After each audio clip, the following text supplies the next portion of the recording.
వందనాలండి. ఈరోజు ఫిబ్రవరి 18 మత్సరము. ఇది 3వ మరణకరమైన పాపం.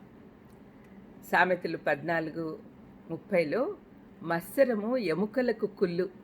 అంటే మనలో మత్సరం ఉంటే, అంటే అసూయ ఉంటే అది మనల్ని మనమే నశింపు చేసుకుంటాం. మన ఎముకలు కుళ్ళిపోతాయంట. బైబిల్ చెప్తుందండి. తృప్తితో కూడిన ఆరోగ్యకరమైన హృదయము మంచి శారీరక ఆరోగ్యం ఇస్తుంది. ఇతరుల పట్ల మత్సరము దాన్ని నాశనం చేస్తుంది. ఇప్పుడు పైనున్న వాక్య భాగంలో ఈ అసూయ అనేది ఎముకలను కూడా కుల్ల చేయగలదు అంటుంది.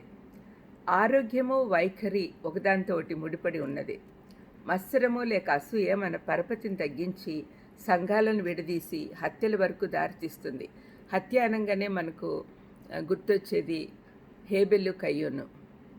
హేబెలు తమ్ముడు దేవుడికి ఇష్టంగా ఉన్నాడని చెప్పి కయ్యూను అతన్ని చంపేస్తాడు. అది అసూయ, మత్సరము. మన స్నేహితుల పరిధిని కుదించి వ్యాపారాలు నాశనం చేస్తుంది, ఆత్మను నశింపచేస్తుంది. యోబు 5:2లో బుద్ధి లేని వారు అసూయ వల్ల చచ్చెదరు అని వ్రాయబడింది. ఎంత భయంకరంగా చూడండి, చచ్చిపోతారట.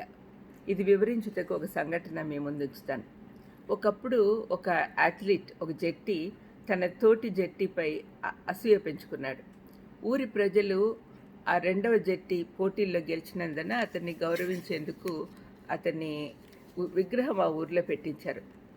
ఆ విగ్రహం చూసినప్పుడంతా ఇతను అసూయతో మండిపోయేవాడు. ఎలాగైనా సరే ఆ విగ్రహాన్ని నాశనం చేయాలనే ఉద్దేశంతో ప్రతి రాత్రి కొద్దిగా తవ్వి దాని పునాది బలహీనపడేటట్టుగా చేశాడు.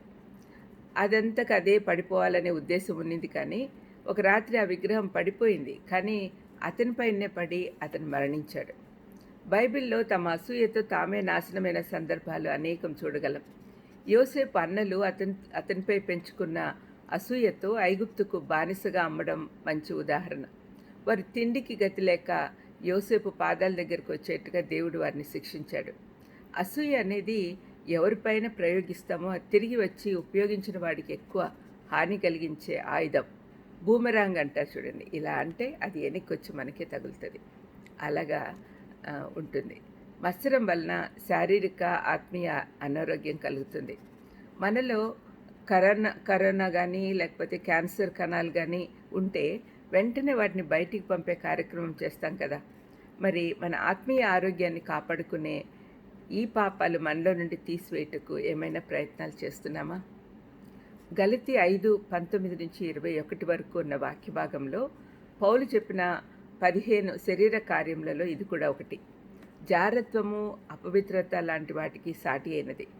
చట్ట ప్రకారము మత్సరము శిక్షార్హం కాకపోయినా దేవుని చిత్త ప్రకారము అది శిక్షార్హమే.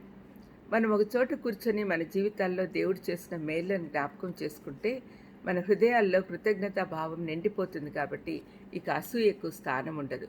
అందుకనే మనము ప్రయత్నం చేసైనా దీని నుంచి బయటపడాలి. ప్రార్థన చేసుకుందాం. దయమేడ అసూయ, మత్సరం అనేటివి ఎంత భయంకరంగా శరీరాలను కుళ్ళు చేస్తుందో మీరు జ్ఞాపకం చేసినందుకు మీకు స్తోత్రం నాయనా. వింటున్న ఎవరిలోనైనా ఇటువంటి మత్సరం ఉంటే తీసివేయమని బతిమలాడుకొంచు యేసుక్రీస్తు నామములో వేడుకొంచున్నాను తండ్రి. ఆమేన్. ఆమేన్. God bless you.